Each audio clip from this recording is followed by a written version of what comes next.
The views expressed on this broadcast of Speaker Monday with your host, the Monty Man, do not necessarily reflect the opinions of KHLT Recovery Broadcasting or its affiliates. KHLT is not affiliated with any particular 12-step fellowship.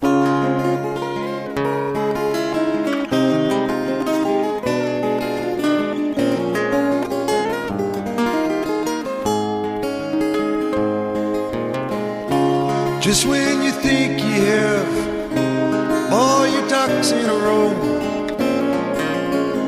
life takes a spin. It happens again and again. It seems to me that when I take my will and let you go, without the booze, I've been living, that's a fact. Without the booze, I've been making my way back. Without the booze, I've been learning day by day to let it go and stay out of my own way.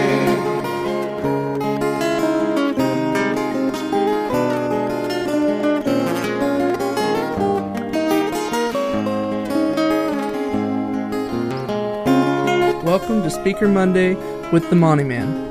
Each week, Monty brings us speakers from a variety of 12-step fellowships. Now here's the Monty Man with this week's speaker. Well, greetings, family, and welcome to another episode of Speaker Monday here at Take12Radio.com on your internet dial. I am your host, the Monty Man. Welcome aboard to the Good Ship Recovery here at KHLT Recovery Broadcasting. Hey, listen, we have a tremendous speaker today. This week, this lady will knock your socks off. Listen, if you're not serious about recovery, you really don't want to listen to this. If you are in a 12-step fellowship and you're not willing to participate and work in those 12 steps, you don't want to listen to this. If you're not willing to crack that book, the big book of Alcoholics Anonymous or the basic text of Narcotics Anonymous or whatever book it is that you're using, Celebrate Recovery Literature, whatever it is, what program you're in, if you're not willing to crack that book and follow those directions, you do not want to listen to this. Because Lala H., who is a circuit speaker for Cocaine Anonymous, who follows the directions and precepts and guidelines that are in the big book of Alcoholics Anonymous to the letter. I am telling you what, she is dead serious. Her topic, stand up for the truth and take our program back. Everybody that's a 12-stepper needs to listen to this broadcast. Here's Lala H. My name is Lala. I'm a recovered cocaine addict from Toronto. My home group is called A Way Out. Thank you very much, Daniel, for introducing me. I want to say first and foremost, hello, how are ya? First and foremost, I got to take a minute to thank, first and foremost, above all things, God for bringing me here to you. I thank God for keeping me clean and sober. I thank God for giving me the balls to tell you what I'm about to tell you. And I thank the committee for inviting me here to talk with you today. I really don't think that you guys know what you got yourselves into.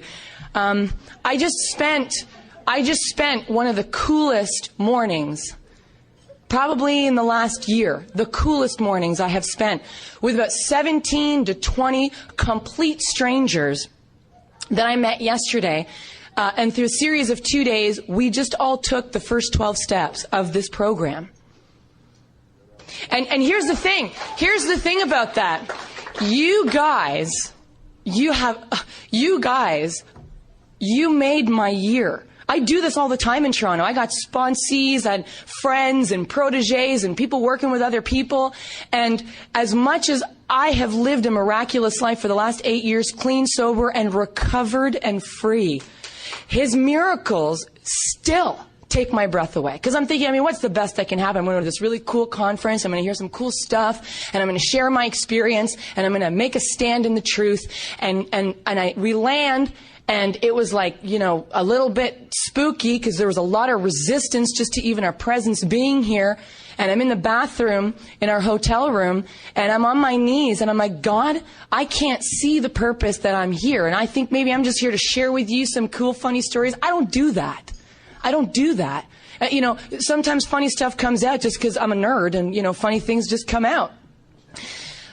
I got on my knees and I said, God, I don't see what's coming in the next 24, 48 hours, but I'm going to trust you blindly as I have for the last 8 years.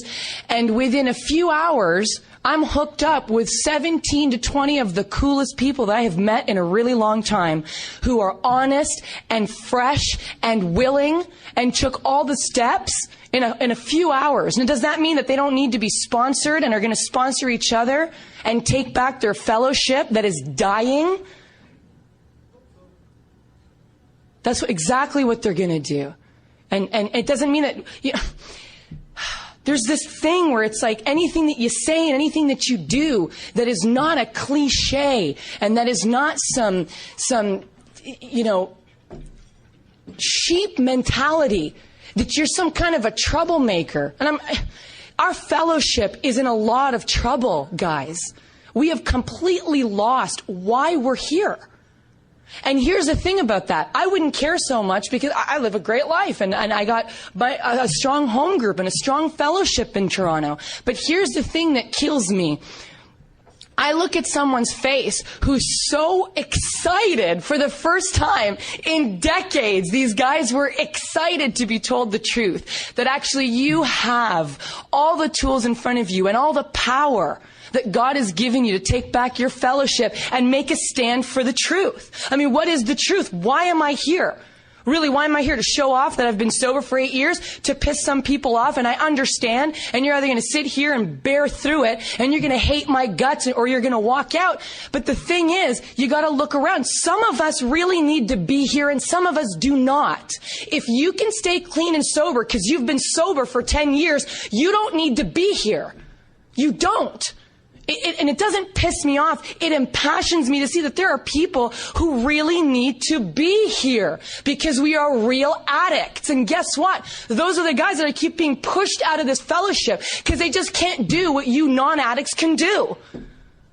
This is our fellowship for drug addicts who cannot stay clean and sober on fellowship, who cannot stay clean and sober on prayer alone, who cannot stay clean and sober on the church, who cannot stay clean and sober because I went through treatment, who cannot stay clean and sober on really stupid cliches.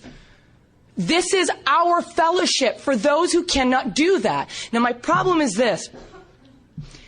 You can come in and you're welcome to be here. The only requirement for membership in our traditions is that you want to stop drinking and using, right? But that does not qualify you to sponsor somebody like me. It doesn't. It doesn't. Here's what's going to happen. You're going to come in and we are inundated with people who can kind of use what we have, make the best of it, right? Stay clean and sober, eat our food, fool around with the women, right? Try to half-ass sponsor the men, and that works for some of you because you're not real addicts. You're not. It's none of our business to decide who's an addict and who isn't. Read Working with Others. If you are satisfied he's a real addict or a real alcoholic, then you can continue. If you're satisfied. What the hell does that mean? Oh, just open the doors for anybody and let them come in and take over our fellowship and turn it into a really sick social club / group therapy. And if you don't like what I say, well, take it up with your sponsor, not me. And maybe it'll be the first time in your life that you'll do an honest inventory. But here's the thing. My purpose in being here are for my new friends. My brothers and my sisters in the fellowship who, oh my God, do you not want to miss out on this, guys? But it's up to you now. I mean, I don't live here. I can't be here with you and do this, but God is here with you to do this. And this book is here to do this with you. You got to take back your fellowship and make a stand for the truth. What is the truth? You really need to be here. And all this crazy ass 50,000 treatment center questions about what makes me an addict is nonsense. It is nonsense. Our book asks 2 very specific and clear questions that qualify whether or not you need to be here. 1, if when you honestly want to, you find you cannot quit using, what does that mean? I mean, what does that mean? When I honestly want to stop. I'll draw you just a little bit of a picture. I'm 21, 22 years old. I grew up in a Muslim. I mean, we could just sit here forever and nitpick my childhood and nitpick my family's religion and nitpick the abuse and the drama. But the bottom line is what? I'm in a position at 21 years old where I'm really into cocaine. I'm really into the lifestyle of stripping and hustling and power and glory and manipulation and pickpocketing and robbing people. I'm living the life. I am completely willing to be seduced by the darkness. I'm there. I'm there. Something really strange starts to happen to me, though. I start realizing that, the consequences are getting a little bit intense here. I mean, I'm not just waking up in the morning and I'm feeling a little bit weird and I feel really bad about myself and, I stole some money. I want to die when I'm coming down. I'm completely obsessed with never doing this stuff again. Okay? What happens to me, though? I get sober. That's the big solution, right? We're going to get clean and sober, and that's the solution, right? Okay. I'm back to the drawing board. I'm not happy inside. What do I start doing? I become obsessed with ending that state of sobriety. I talked about it yesterday during our workshop for sponsorship. That doesn't necessarily look like I go out and get high. That looks like what? Oh, now I'm obsessed with that guy. Now I'm obsessed with that job. Now I'm obsessed with being the most popular in Cocaine Anonymous, right? I get obsessed with ending my state of sobriety. Why? I'm not happy inside. I'm restless. The book calls it I'm restless, I'm irritable, I'm discontented, and you can reword that in any fancy therapy lingo that you like. I'm manic depressive, I'm depressed. I can't seem to be of real help to other people. I can't express what I so desperately desire to express from inside me. My soul is being smothered. But I'm clean and sober one day at a time, and I'm shaking hands the right way, and I'm stacking chairs, right? I'm a fucking clown. I'm a clown, juggling, trying to get your attention, and inside I'm dying. But I've made the decision I never want to do this again. Remember? The very vital decision, my life depends on me stopping the use of cocaine, crack, pills, booze, whatever. I made that decision. I'm going to tell you something. I could have passed a lie detector test that would have told the truth. I meant it. I never want to do this again. But guess what would happen? I would do it again. And here's the really scary thing. No thought, no fight, no resistance. No, nothing. You know what that's called? A mental blank spot. That is my illness. I have a peculiar mental twist that completely leaves me defenseless to the truth that I'm going to go on a run now because I'm not normal physically. I'm not like my girlfriends who they do a couple of lines and they go hustle the floor and they make some money and they go home. Layla's trapped in the dressing room, coked out of her tree. Well, I just want to do a couple of lines, but I'm not normal physically. It's called an allergy. I have an abnormal reaction to cocaine. And it's not the cocaine. It's my body reacting abnormally. Here's the thing about that, though. Now I'm clean and sober after I've gone on a big binge. Where am I back again? Firm resolution never to do this again. See, a lot of people, they think that talking about the problem is to go on and on about your war stories. Here's the thing, and this is going to smash some of you people with your big peacock-feathered egos. It is not the fact that you were a biker or a thug or a criminal or that you pissed on yourself or threw up on yourself or lost your license or lost your family that makes you a drug addict. That might just make you a fuck up. That is not necessarily what makes you a drug addict. Here's what makes you a drug addict. When you honestly want to leave it alone, you cannot. And when you are using, you have little to no control over how much you use. If you qualify for those two things, welcome to Cocaine Anonymous. If you do not, well, then just be quiet. Woo! All right? Because here's what's going to happen. Us real drug addicts are taking back our fellowship. And you can either come along or it's going to get divided even more. And everyone's so worried about being divided. We're all so, Layla, it's all about unity. Let's not rock the boat. You're trying to divide the fellowship. Baby, the fellowship is divided. It's divided. Do you understand? It's divided. And unity is not about going to any lengths to not rock the boat. Going to any lengths to people please. Going to any lengths just to hold on together really tight and just try to make it through the day and not get high. That's not unity, people. Unity is we share a common problem and a common solution. And if you don't have that common denominator, you don't belong here. See, the traditions protect you from people like me because I can't throw you out. But what you're going to do is you're going to have to sit there and listen as we take back our fellowship. And if you don't like it, then don't come to our home groups, don't read our book, and don't sponsor people like me. Because you're going to kill me. Your junior therapy bullshit is going to kill people like me. Kill those fresh faces that I met upstairs. You don't have a right to do that. Over my dead body, are you going to keep doing that? See, I was given a lot of power when I went through these steps. I mean, a shitload of power when I went through these steps. And I'm quoting from one of my son's old favorite movies, Spider-Man. With great power comes great responsibility. I was given a lot of power when I recovered. I went from a hopeless, dying, lying, devil's girlfriend, ruined, defeated, enslaved by the Matrix woman, to a free woman. Ain't nothing and nobody got nothing on me. Nothing. I hide completely behind my God. Period. And here's the thing about that. With that power came a great responsibility to tell you the truth. What is the truth?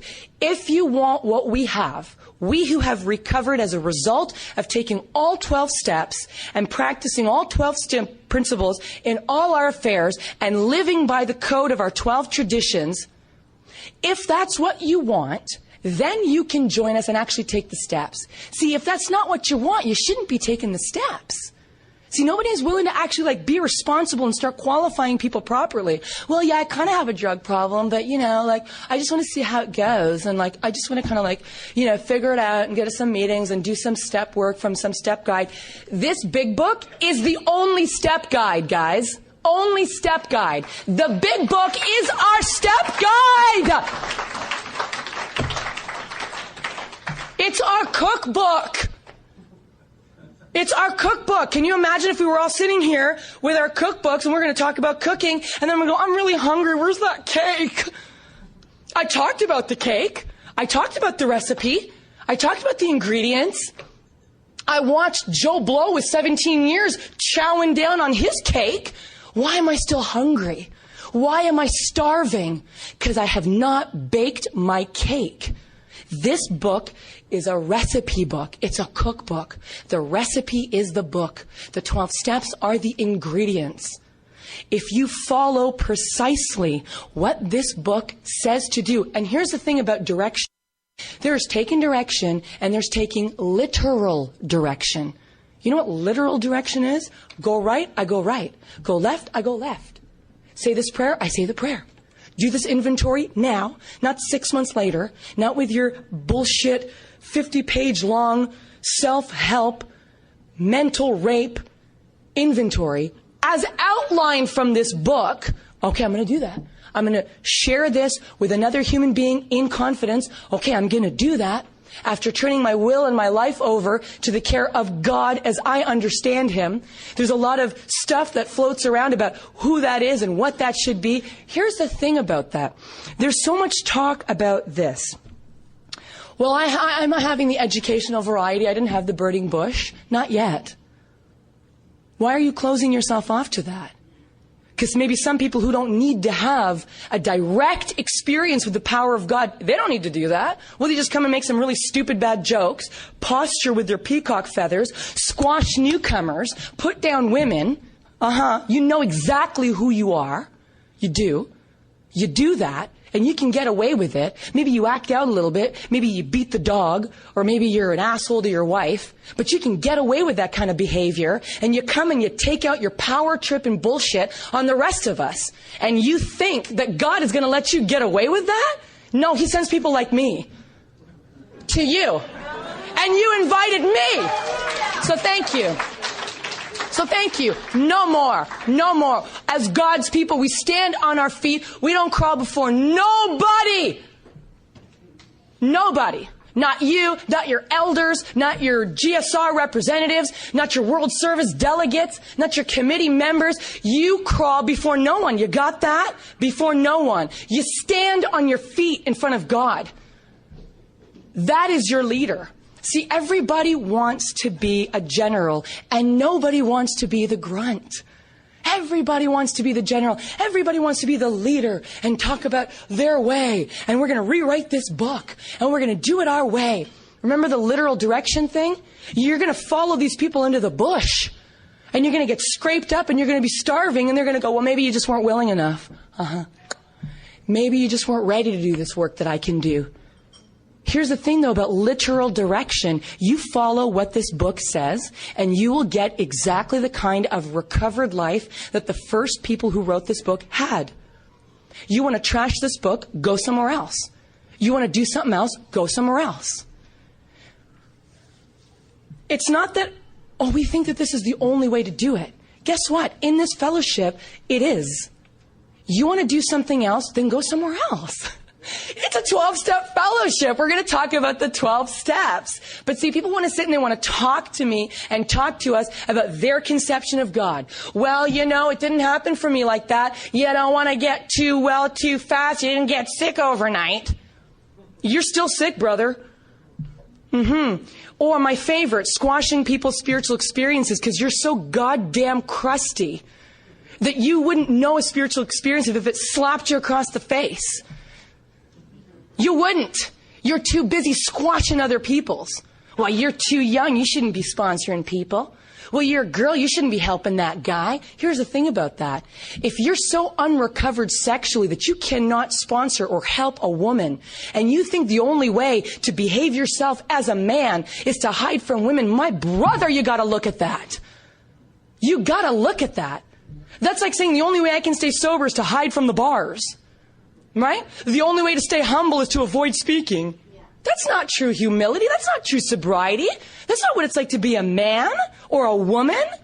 I mean, we're your brothers and sisters here. And look how we're treating each other. My friend Daniel, we eat our own in Cocaine Anonymous. Some little guy starts getting a spiritual experience and, you know, look what I did. I was going through the book and I read this and I feel like I'm getting some ground, and here comes along, you know, Big Biff with his peacock feathers and chops him down off at the knees. How dare you contradict my powder dry sobriety? How dare you? Here's the thing about that, though. This is not about your conception of God being put on me, or my conception of God being put on you, or that it's about the educational variety and that's how it is forever. It's not. I went through the steps in all earnestness when I came to this program, and the reason for that is this. My step one was firmly in place. Firmly in place. My self-will was broken sufficiently for me to be humbled and teachable. Otherwise, forget it. Because here's the thing. Only one character can play God. It's you, or your sponsor, or your quote-unquote leaders, or it's God that plays God. You choose. But there's only one character that can play the role of God. And don't ever let anyone mess with your point with God. Hey man, if it's the spirit of the universe, rock on. If it is the Buddha in all his glory, rock on. If you don't know, but you're just open to the spirit of the universe, rock on. If it is Jesus Christ, who is my personal Lord and Savior, rock on. But here's the thing. Please don't tell me how to pray, and I won't tell you how to pray. That happened to me when I was first going through the steps. I was an ex-Muslim / New Ager / atheist / hippy dippy, whatever. But guess what? All I needed to start activating this cookbook, I was willing to believe that there was a power greater than myself. A power. Not a belief, not a theology, not a religion. A power greater than myself. And it was a sufficient enough invitation for the power of God to come into my life. And the thing about that is this. I had to be sufficiently convinced that I am broken and cannot save myself. And no amount of posturing in the fellowship or big book knowledge or printouts or worksheets or, I want to kill myself, all the crap that floats around. No amount of that stuff can keep me sober. Now, don't twist my words. You can help me. You can walk with me. You can guide me. You can stand with me. You can speak the truth to me. But you can't save me. I got to that place in recovery, clean and sober. I saw it. I saw that I was powerless, completely powerless. I have lost the power to choose whether or not I'm going to stay clean and sober. Do you understand that? That means I don't wake up tomorrow and decide to stay sober. If you can do that, you don't need to be here. The problem was removed as a result of taking all the steps which put me into contact with a power greater than myself. That is what recovered me, not your wisdom. Sorry. Your wisdom led me to a place that I could become willing and humble enough to see that I'm truly powerless. They spend 50 pages on step one. Why? Why? To convince me I'm powerless? I am. The tidal wave is a-coming. I'm drowning in a raging ocean. But we were talking about this yesterday. What's scarier than that is not being oblivious to it, is not knowing that that's happening. And my sponsor, through the process of the first 50-odd pages of step one in the big book of Alcoholics Anonymous, took my hand and showed me the tidal wave that was coming. And that was already there before I read this book. That was already there before she pointed it out. And I had a true moment of clarity and humility where I saw that I am broken. I am done. I cannot keep myself clean and sober. I cannot squeeze my way through this little tiny hole on my own anymore. And I became truly humble and teachable. You didn't have to convince me to take action. You didn't have to convince me to turn my life and my will over to the care of God, as I didn't understand him at the time. You didn't have to convince me. Yes, Captain. We're going to read this book. Yes, Captain. We're going to take this inventory. Yes, Captain. We're going to keep praying and meditating. Yes, Captain. We're going to look at all the defects of character that block me off from the power of God, that block me off from the wisdom that is trying to speak into my life and guide me and help me and shield me and love me. Yes, Captain. You're going to go out and make amends to all the people who did you more harm than you did them. Yes, Captain. You're going to go out there and you're going to help these new people. And you have to understand, Cocaine Anonymous in Toronto 8 years ago was brutal. Talking about the big book was as bad as if you were talking about the Bible or something. Here she comes, talking about the big book. Oh, here come those bookers, those muckers, those thumpers, those gurus. Get off your pedestal. It was a big cross to bear, but we did it anyway. Because here's the thing, my allegiance is to God, not you. Sorry. My allegiance is to God. My commitment was with God. I turned my life and my will over to the care of God. My relationship with God and not your opinion of me is what keeps me sober and clean and empowered and free and a slave to no one. If we're friends, it's because we're really friends and not because I want your attention and approval. It's real, like a real life. And what happened for me is I continued on and I did all this work and I'm like, well, I guess that closes the door on God. I mean, I figured God out and I know I'm having this beautiful spiritual experience. And it's intimidating the hell out of people. And a few of us start getting together and we're trying to turn the tide. And there's resistance. The waves keep flipping us over, as you're experiencing in your fellowship today. You try to turn the tide and someone comes and flips over your boat and squashes you and puts you down and then goes, ha, just kidding. You know who you are, right? Yeah. And you know who you are who receive it, right? And you just let it go. Well, I want to be humble. Well, I don't want to rock the boat. Well, I don't want them to think that I got some balls to say, stop talking to me like that. No, it's not a joke. It's called an attack, a passive-aggressive attack on the foundation of your recovery. See, God is the foundation of my recovery, not this fellowship. What happens if this fellowship was completely destroyed? What, I'm screwed? No. 2, 3, 4 of us, 17 to 20 of us would get together in a hotel room. Our new meeting in Edmonton, room 536, would get together, and the power of God would work miracles through us and in us to stand here with you and invite you. I invite all of you to take a stand with us. Here's the thing, though. You're either coming with us or we're leaving you behind. You got that? You are not going to shit on these people anymore. Anymore. It won't be tolerated. Oh, we'll come back and we'll bring more people with us. Woo!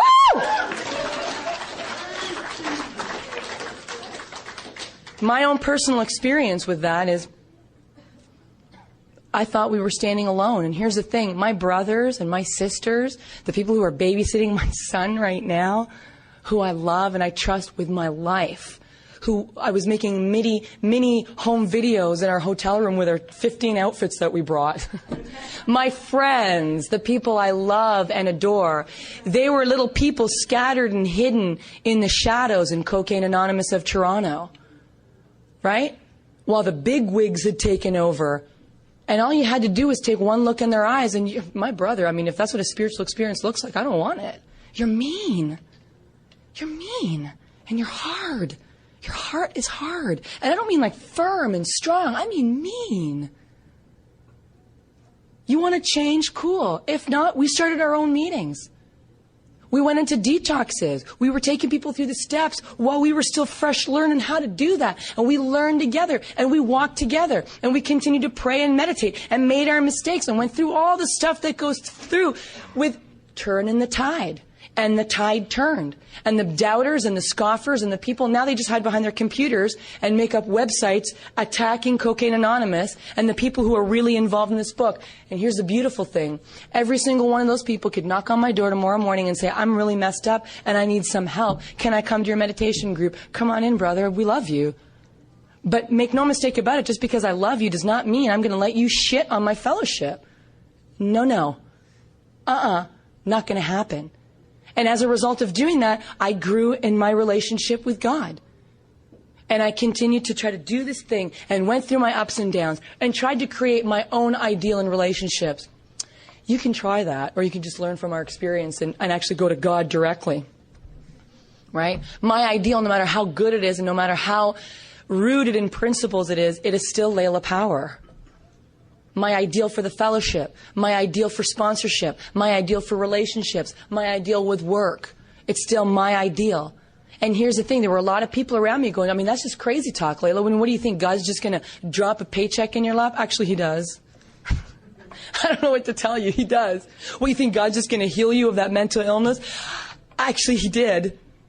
He healed my mental illness. I'm sorry. I'm not saying that that's got to be your thing, but he healed my mental illness, and I'm not sorry for that. He healed my financial insecurity. He healed my inability to be still. Why? Because my problem is a spiritual problem.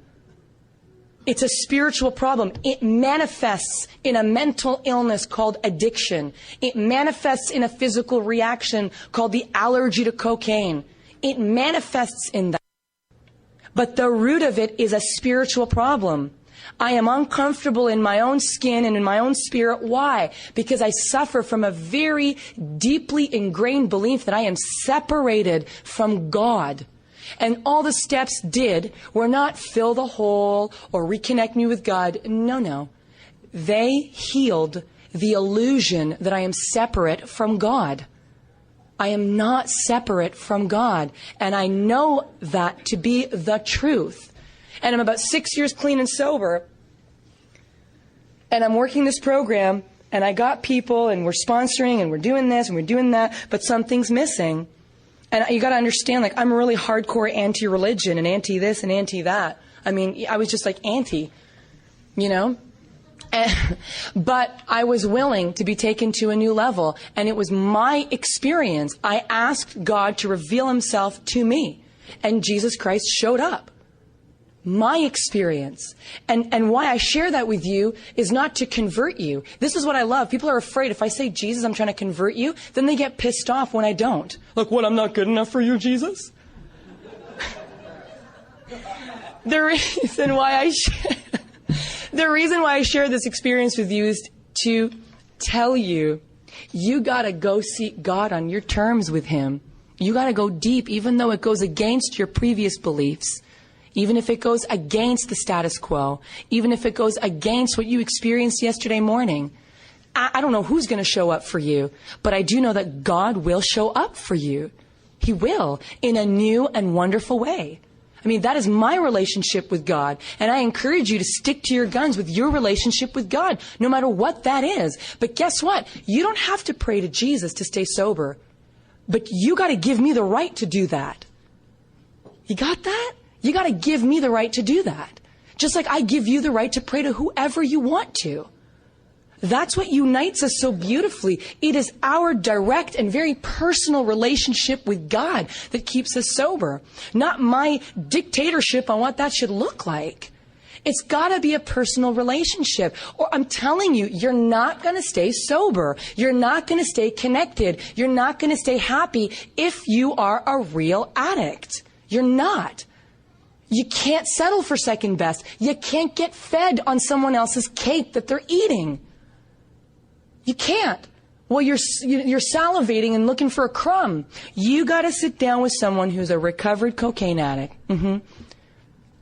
And go through this book as if it's a cookbook. And you're going to put a recipe together. And you're going to take all 12 ingredients. And you're going to put it together. And you're going to put it in the oven of God. And a cake is going to come out. Here's the thing about cooking and baking. Can you imagine me putting all the ingredients together, all perfectly together? I'm following all the directions. I'm not substituting mud balls for chocolate chips. And then going, how did that happen? How did that happen? Well, you didn't have an honest enough recovered sponsor to sit with you and go, dude, that's a mud ball and not chocolate chips. Right? No. We'll spend 15 hours with you saying, well, we don't really have a right to say what's a mud ball and what's a chocolate chip. No, sweetie, it's a mud ball. It's a mud ball, not a chocolate chip. Okay? But let's just say you follow it directly, exactly as what the book says, and you put that together. And you follow exactly what it says. Right? And then I'm going to put this little weird gooey thing, how it's going to become a cake, I have no idea. How taking inventory and getting on my knees and praying and making amends and trying to talk to somebody that really, I really have no interest in talking to because I'm not getting anything out of it. How is that all put together going to recover me? How is this gooey, sticky, wet thing blob going to turn into a cake? That's the oven's business, not mine. Guess what? Now, here's another thing. Do I need to believe that it's going to bake in order for it to bake? No. Can you imagine I'm baking a cake and I'm outside the oven, biting my nails, going, oh my God, I really hope it bakes. It's indifferent. It's going to bake anyway. It does not need my belief to bake. It needs my willingness to follow very specific instructions from this cookbook. And if you do that, you are going to have a cake and eat it. And show other people how to bake their own cake. And eat it. And guess what? You can take this recipe anywhere. To Edmonton, Toronto, wherever. And take it with you and bake the same cake every single time you do it. And it's your very own personal cake. And it's the kind of cake that's going to fill you up from the inside and out. So that you don't need to eat junk food anymore and garbage anymore. And trying to steal other people's cakes or squash their cake. You'll have your very own God cake. And eat as much as you want of it. But you got to follow very specific directions. And if you don't want to do that, you got to ask yourself why. What, because you're such a rebel and a renegade? Dude, you're in Cocaine Anonymous. How cool are we? Hi, I'm a fuck-up, and I want to be leader of the fuck-ups. Woo! Come on! What is this? What is this? That's like the pride. It's ridiculous. You got to ask yourself, why is this? I don't believe my life depends on doing this if I'm not doing it. See, I was starving enough that you could have told me I had to walk 15 miles just to get one egg to add into my list of ingredients. Yes, Captain. Yes, Captain. Thank God I had a recovered cocaine addict who worked with me. Thank God every single problem in this fellowship is rooted in bad, poor, shitty sponsorship. That actually we're taking that title away from you unless you're taking people through this big book of Alcoholics Anonymous and sitting with them consistently and leading them through the steps. You're not a sponsor. You don't get to have that title. You don't. Because the first requirement is that you yourself would have had to do this. You got to be walking this path. But you're going to lead me down a path you've never been to. I'm perfect at that. I was perfect at that. So how do you get to some street in Texas? Well, I mean, this is what I think. I think you got to take route number 84, and then we're going to go down. Oh, but by the way, Layla, when was the last time you were in Texas? Never. What am I sharing with you? Well, I Googled it. Okay, but then they could have Googled it. Yeah, I know, but I've been sober longer than you, so my Googling abilities are better than yours. Have you been there? No, I've never been there. I've never been there. See, my sponsor was there. The people who sponsored me were there. They are real addicts. They know exactly what this thing is about, eh? This is about the power of God in your life. Your life, not just my life, or your friends' lives, or your guru's lives, or your elders' lives. It is the power of God in your life. It is about the power of God in your life. And you have a responsibility to share that with the new guy. And if you're such a self-seeking people pleaser that you can't tell them the truth because you don't want them to dislike you, well, you got another inventory to do. And I'm not talking about being mean and rude. I'm talking about making a stand for the truth. Because guess what, my friends? Unless you make a stand for the truth, you are going to lose touch with it. You are going to lose touch with it. Unless I'm teaching people how to bake a cake, I'm going to forget the ingredients. I ain't going to be baking cakes for very long on my own. I need you to do this. I need you to do this. I need you to be here for me as you are for me, as I am for you. We were so obsessed with, it's not a me program, it's a we program. Then start acting like it. Start acting like it. Put the welfare of your brothers ahead of your own and see what happens to you. See what happens to you. Stop. Stop the negativity. Stop the whining. Stop the trashing. Stop the bickering. Stop the raping of our program. Stop. Stop. And make a stand for yourselves. This is about the power of God in our lives. We stand united in what? The certainty. Not the what if, the certainty that our Creator has entered into our hearts, not my head, my heart and lives in a way which is indeed miraculous. If you are as seriously alcoholic or addicted as we were, it's right in the book. We believe there is no middle of the road solution. Look around, people. The middle of the road solution is dividing us, and that's okay. Because it's like Moses parting the sea. On one hand, we really need to do this, and we're going to make a stand and do it. And you're either going to join us, or you're going to fade off in the distance.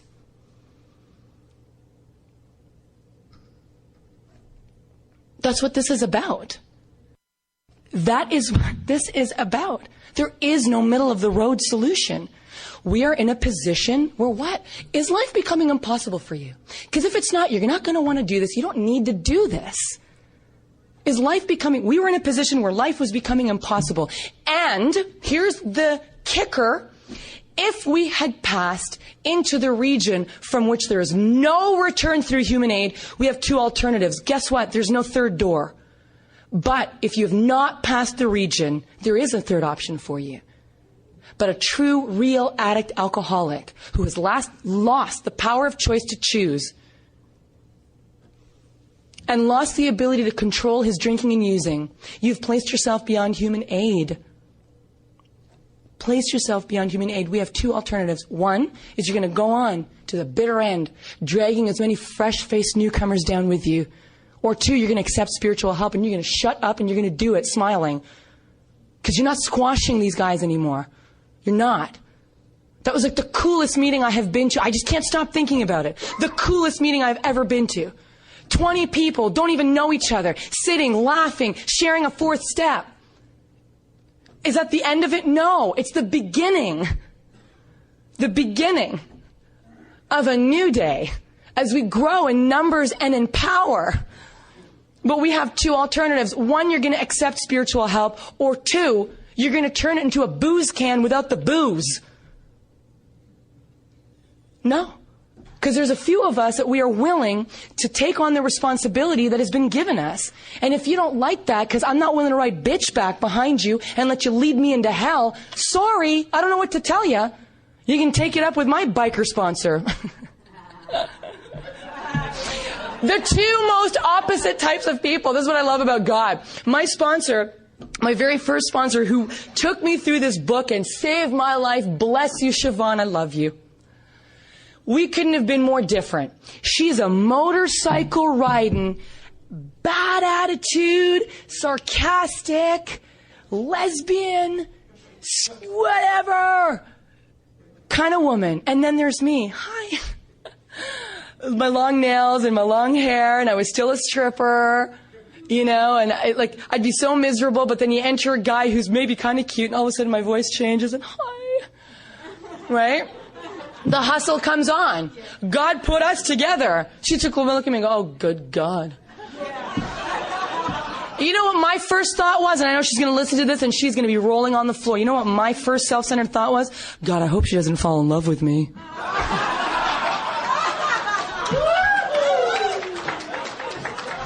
I was so concerned that she was going to fall in love with me. She's like, yeah, keep coming back. Which in Toronto is lingo for shut the fuck up. Keep coming back. Shut the fuck up. She saved my life.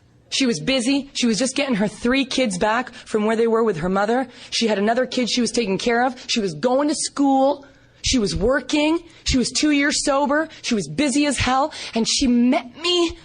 She met me 4 days a week and read the book with me and prayed on our knees together and listened to me and took my crazy phone calls at 4 o'clock in the morning because I was so terrified. I didn't know what was going on. I'm like, you know, shouldn't the voices have gone now that I'm sober? But they seem to be getting louder. Dark shadows whispering to me. What's up with that? What's up with that? Feeling like I'm going to die all the time. I can't stop crying and I can't stop cackling like a maniac. And I'm going to meetings and I don't know what the hell is wrong with me. And this woman made a stand for my life. You want to talk about dramatic, you know? Some people I know are like, yeah, you're really dramatic. And I'm like, because I was saved dramatically. How about you? Do you believe you were saved from hell? I was. I don't just mean drug addiction. I mean the whole thing, man, that goes along with it. The yearning, the looking, the searching. Our fellowship has turned into a fellowship of seek but do not find. Where does that come from? What happened to seek and you will find? Seek and you will find. God could and would if he were sought. What happened to that? Well, keep seeking. It's so spiritual. The journey, the journey, the journey. It's not the destination, the journey. I want to off myself on the journey. But it's about the journey, the journey. Come on. This woman made a stand for my life. She sat down with me and she took me through the first 164 pages of this book. And she did not let me off the hook for nothing. Nothing. She freed me. She stood outside my prison cell and she says, come on, you want to come with me? Well, what do I got to do for it? What do you want from me? What is it what am I going to owe you? Nothing. Because it's not me doing it. It's God, she said.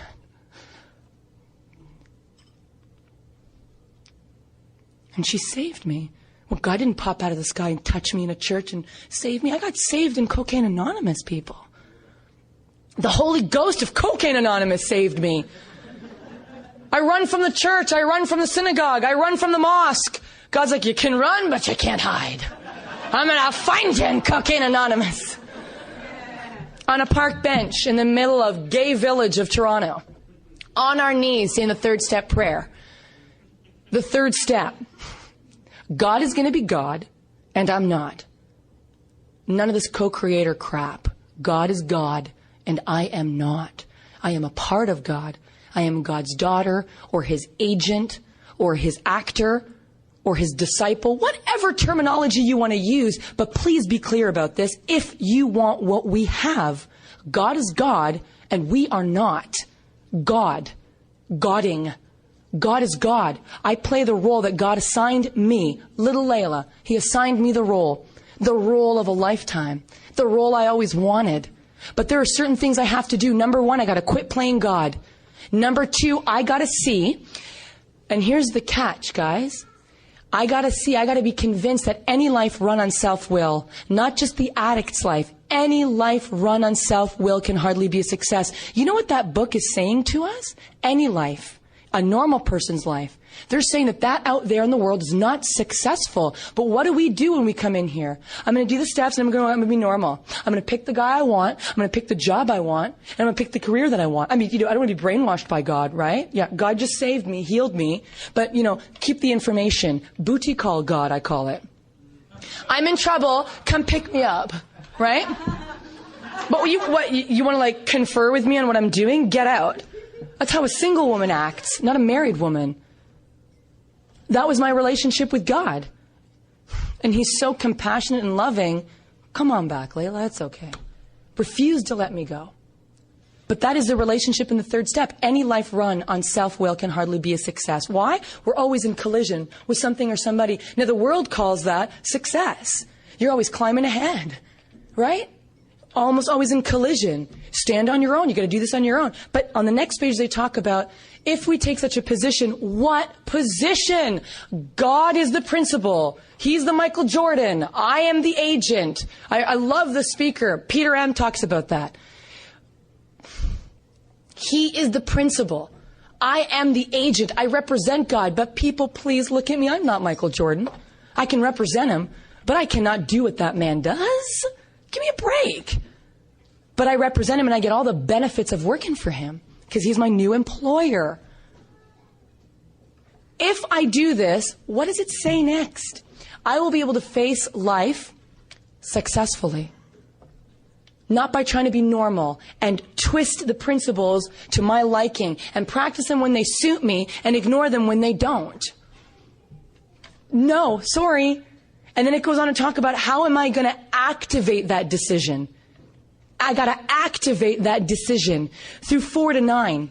Okay? It's in the book. It says at once we launched out on this course of vigorous action. At once we launched like a space shuttle shooting up. Anyone tells you, take your time. You got to wait. You got to really internalize step 3. You can just tell them what used to boil people in Toronto that I would say. Could you tell me where it says that in the big book? Could you show me where it says that in the book? Because seriously, otherwise you're not being sponsored. You are being experimented on. Do you want that? You really want a crazy ex-crackhead experimenting with your life? With your kids' lives that are in CAS? You really want that? No, thank you. I want the tried and tested and true program of Alcoholics Anonymous. Hey, I've never met a junior therapist in this fellowship that had Dr. Carl Jung and Dr. Silkworth sign their names to their bullshit. But those two doctors said, hey, you know what? Dr. Carl Jung was up there way ahead of Dr. Phil or any of his like. They still study his methods, for God's sakes. And he said to Roland Hazard, who was one of the guys that sponsored Ebby, who sponsored our founder, says to him, my friend, either you lock yourself up or hire a bodyguard or you're doomed. You're doomed. Your only way out is a slim chance of having a conversion direct experience with God experience. The therapist to end all therapists says this. So why are we still discussing it? See, this book has the stamp of these kind of guys. What I'm telling you does not. Anything that I am saying to you that you cannot find in this book, leave it. Leave it. But you got a problem with what I'm saying. You got a problem with this book. You got a problem with this book. You got a problem with this fellowship. This fellowship is about the 12 steps of Cocaine Anonymous as accepted from Alcoholics Anonymous. That is our program. And as a result of that, amazing things started happening in my life, directly, in my heart, in the lives of other people. But basically that was my option. Either I'm going to do this thing or I'm going to die. And the thing is that I see this, a lot of people that I used to work with, my question to them always in the beginning is I first qualify them because I got to find out if they're a real addict, and none of this silly crap about all the drama that I went through that makes me a drug addict. Because I'm going to tell you something, I've used for some hardcore people, man. They made me look like a featherweight. But when the day and time came that they had to stop, guess what they did? They stopped. Scary people. I mean, scary people. That made me look like a little princess. But when they made the decision to stop, they stopped. They may even need medical attention, as the book says on page 21. That's a hard user. You may need medical attention. You may need to go to detox. You may need treatment. You may infiltrate our program. You may sit in our rooms with us. You may share your garbage with us. But that don't make you a real addict. It doesn't. I lost the power of choice. I lost it. It will never be returned to me again. I don't worry about it any more than I worry about jumping off a balcony. The problem has been removed. Does that mean it can't come back? Of course it can come back. If I started being like some of the people that I met, it would come back. But it doesn't have to. And that's my choice. I'm either going to do this thing or I'm not. And some of these people that I used to work with, I qualify them and we find out, do you really have this thing? Are you a real addict? What connects me? What unifies me in this fellowship with a guy that I used to work with a long time ago? He was an institutionalized penitentiary dude. He had been in prison longer than I had been alive. What connected him, me, and the princess that I sponsored just last year? What? We share a common problem. We share a common problem. What is that problem? I have lost the power to stay sober. I am now using against my will. I now choose to stop and find myself doing it again. Powerlessness, people, that's what powerlessness looks like. Not, I went on a run and I wasn't going to meetings and therefore I guess I was powerless. No. I am sinking and there's nothing left for me to grasp onto. That's powerlessness. That's what unites me with Bubba from prison and the little girl who's a little diva princess. That's what unites us. That's what we have in common. When we really want to leave it alone, we can't. And when we're using, my God, we can't control it. I can try to, but we can't control it. That's what unites us. And these are the people that when I qualify them, okay, we've passed the qualification, 2 simple questions. Are you willing to take this action? And I explain it to them. I don't hide it from them. You don't want to scare them off. Please. This bullshit I hear about, well, I have trust issues. Okay. You just got in a car last week with 4 dudes you never met before because you thought they might have some crack. You come to this fellowship and suddenly you have trust issues. I beg to differ. Come on. We have an honesty issue, perhaps. Self-deceived is what I am. And then I qualify them and then I ask them, are you willing to go to any lengths? And they sometimes ask me, well, what does that look like? And I'll tell you what I always say. It looks like you not asking that question. And I'm not talking about something stupid and crazy. You got to go to all the meetings I go to and you got to call me at 12 noon. What is that? Human power. I'm not going to make you accountable to me. You're accountable to God. I make it attractive to you that you want to come to my home group, and they do. You want to come to my meditation group, and they do. You want to sit and read with me, and they do. But I'm not going to boss you into it. If I need to boss you into it and make rules for you, you're not ready to be here.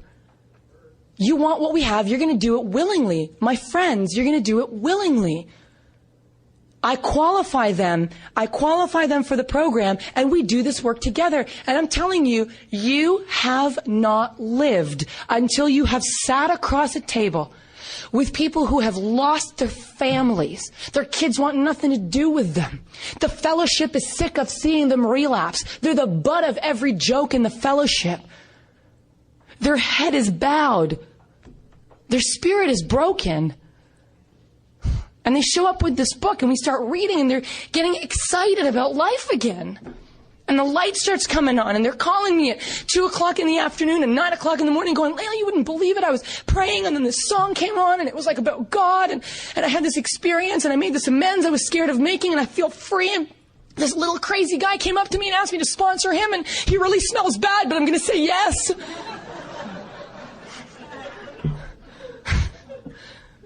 You don't want to miss out on that miracle. It's a miracle to be here. It's a miracle that we get to sponsor. It's a miracle. And did I like it all the time when I was new? Of course not. I don't want to do this. I'm selfish, self-centered to the core. I am convinced that most people who really are true addicts that don't do this work, it's not because they can't. They don't want the responsibility that comes with step 12. So they try to linger in between 1 and 11. I got to a place where I am drowning. I'm not asking you anymore where that life preserver was made. I'm not asking you anymore who's hanging out in the boat. I'm not waiting for nothing else. I'm not arguing with you about religion. I'm not trying to convince you of my beliefs. Pull me out of this raging ocean. I'm ready. I will do anything you say. It is your responsibility to give me the real truth. Not some bullshit about here you go, keep going to meetings and just call the girls and then see you later. Your responsibility. Do you want my blood on your hands? I don't want your blood on my hands. I'm willing to tell you the truth even if you don't like it. And if you think that's too intense, my friends, you are in the wrong room. You are in the wrong room. This is about the power of God in your life and in my life, and we're supposed to stand in this united. We are growing in number and power, and we are going to turn the tide. And you're either going to roll with us in that boat, or you're going to get flung aside. You are.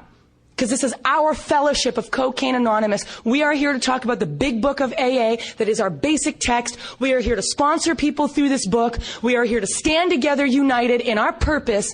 We are here to help each other. We are here to walk with each other, not because we're codependent, but because we love each other. And we might have different paths and different desires and different dreams, but in one thing, know this for sure. The greatest love is the love a man would have for his friend to lay his life down for him.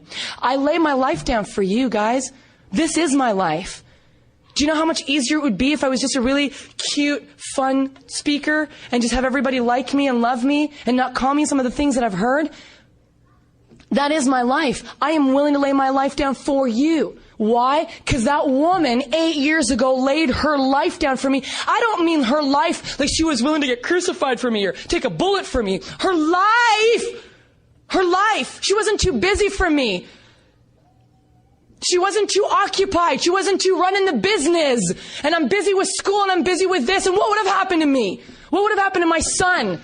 See, you're so selfish. You don't want to see the ripple effect that you could have. Because it's so much easier to think that you're just a weak little powerless nothing. You are not. You are agents of God. You are. You are agents of God. And it is your responsibility to tell me the truth, that I can recover if I'm willing to do certain things, to hug me, to support me in my spiritual experience. Stop squashing them. Support us together.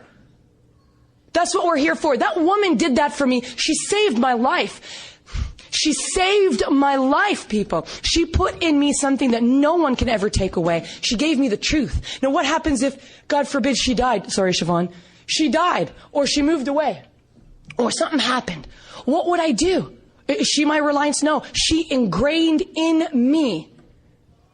Ingrained in me. Layla, 2 things, don't forget them. God comes first. Everything follows. It says that in the 3rd step, people.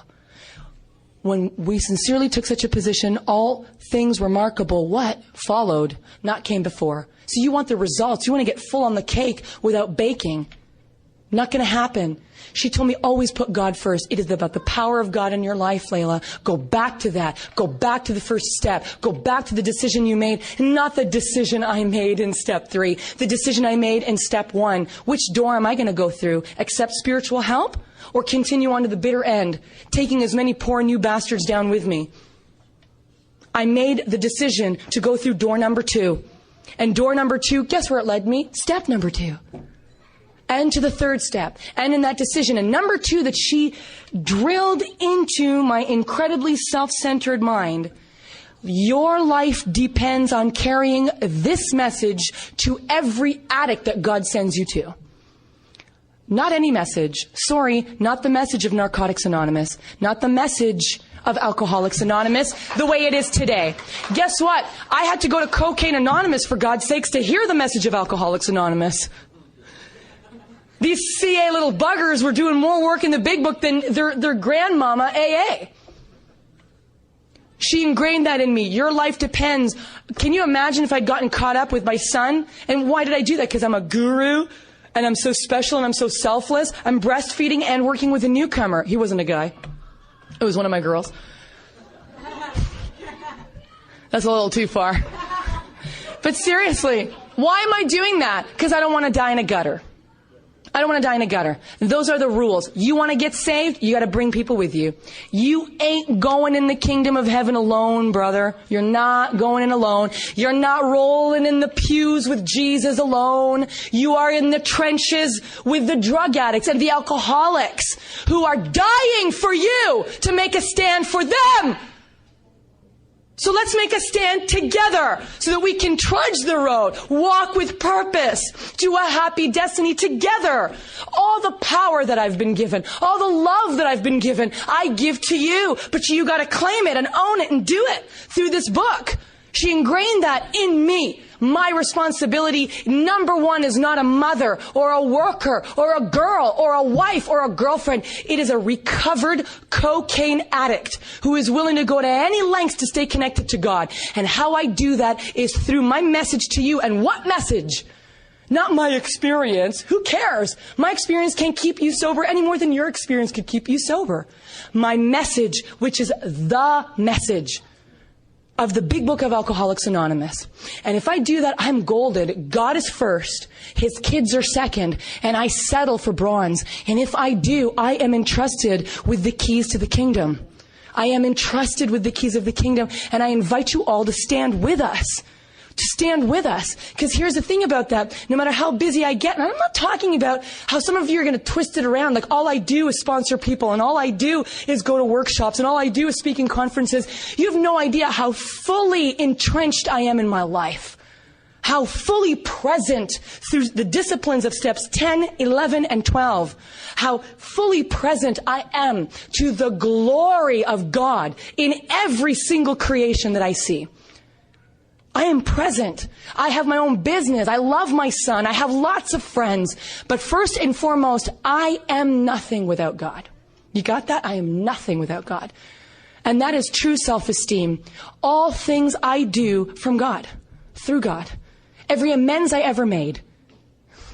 Every inventory I ever took. Every meeting I went to. Every single newcomer I have ever worked, they show up at my door, and I'm 8 years sober, and I have a lot of information about this book. And every single time before they walk through the door, I'm on my knees. God, set aside everything I think I know about you and this process and this program. And please put aside my ego and my pride and my arrogance to think that I know something that can come not from you. Everything I am and everything I know comes from you, God. And everything else, I forbid your presence from entering into my mind. And they come in and they become my brothers and my sisters, and we walk together and we help each other out. But make no mistake about it, I have a very busy, entrenched life and I participate fully. But my number one purpose here on this earth is to play the role that God assigned me. The God who saved me. What is that purpose? To what? People are like, oh, you're a great public speaker. You should go do this for like Mazda. Yeah, but God puts me here with you guys. Right? He puts me here with you. He saved me through Cocaine Anonymous. And my purpose is to be here to give you the keys to the kingdom. But you got to follow suit. You got to put God first, your brothers and your sisters second. And you got to be willing to settle for bronze. The bronze entitles you. It entitles you to the keys of the kingdom. Here's the thing.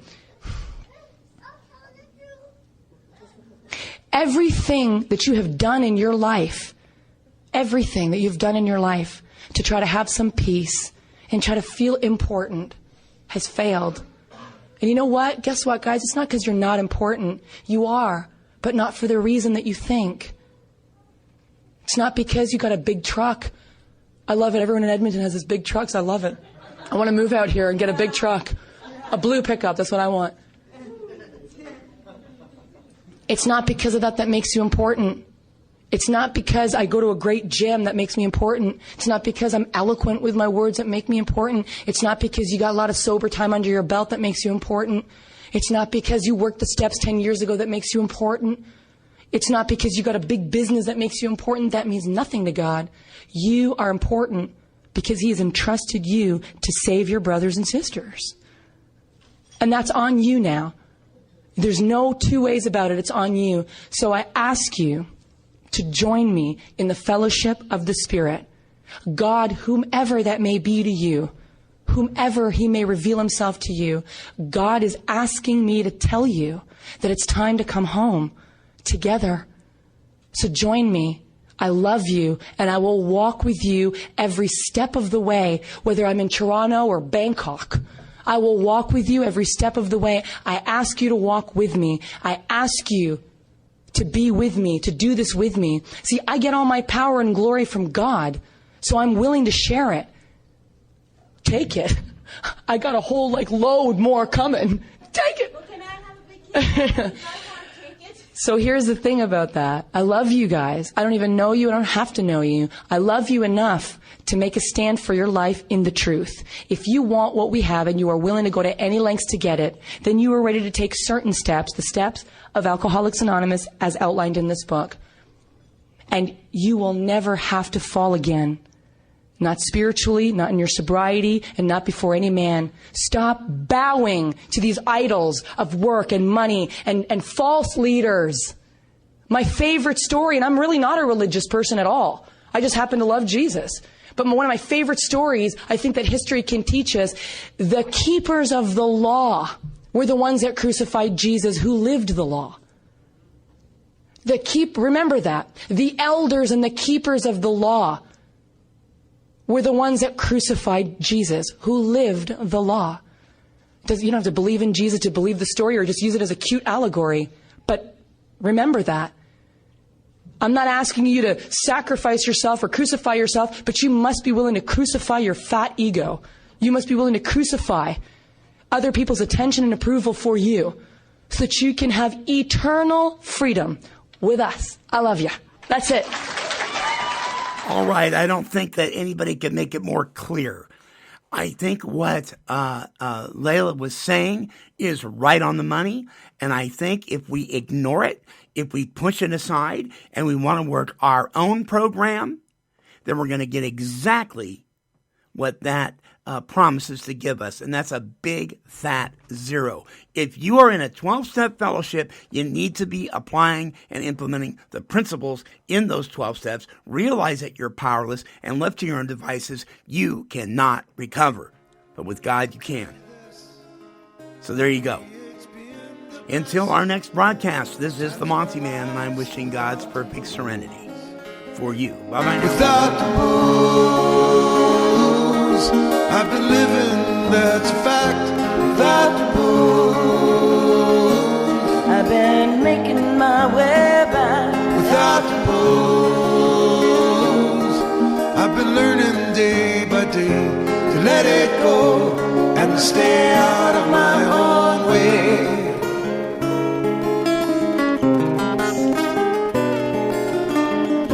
Stay out of my own way.